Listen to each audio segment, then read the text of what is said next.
السلام علیکم ویورز، امید کرتی ہوں آپ سب خیریت سے ہوں گے۔ ویورز، آج کی ویڈیو میں آپ کو چوتھی شب قدر یعنی 27ویں شب کی عبادت بما وظائف بتاؤں گی۔ رمضان کی 27ویں شب وہ مبارک شب ہے جس میں ہمارے پیارے نبی سردار دو جہان حضرت محمد صلی اللہ علیہ وآلہ وسلم پر آخری اور عظیم کتاب قرآن مجید نازل ہوئی۔ چلتے ہیں اس شب کے وظائف کی طرف۔ 27ویں شب کو 12 رکعت نماز 3 سلام سے اس طرح ادا کریں کہ ہر رکعت میں سورہ فاتحہ کے بعد سورہ قدر ایک بار اور سورہ اخلاص 15 مرتبہ پڑھیں اور سلام کے بعد 70 مرتبہ استغفار پڑھیں۔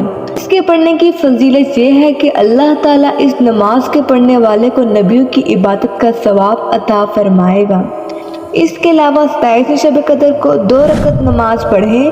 ہر رکعت میں سورہ فاتحہ کے بعد سورہ قدر 3 بار اور سورہ اخلاص 27 بار پڑھ کر گناہوں کی مغفرت طلب کریں۔ اس نماز کی فضیلت یہ ہے کہ اللہ تعالیٰ اس کو پڑھنے والے کے پچھلے گناہوں کو معاف فرما دے گا۔ اس کے علاوہ 27ویں شب قدر کو 2 رکعت نماز پڑھیں۔ ہر رکعت میں سورہ فاتحہ کے بعد سورہ نشر ایک بار پڑھیں اور سورہ اخلاص 3 بار پڑھیں۔ سلام کے بعد سورہ قدر 27 مرتبہ پڑھیں۔ یہ نماز بے شمار عبادت کے لیے افضل ہے۔ اس کے علاوہ 27ویں شب کو 2 رکعت نماز اس طرح پڑھیں کہ ہر رکعت میں سورہ فاتحہ کے بعد سورہ قدر ایک بار پڑھیں۔ اس نماز کو پڑھنے والے کو شب قدر کا ثواب حاصل ہوگا۔ رمضان المبارک کی 27ویں شب کو سورہ ملک 7 مرتبہ پڑھیں۔ یہ عمل مغفرت کے لیے افضل ہے۔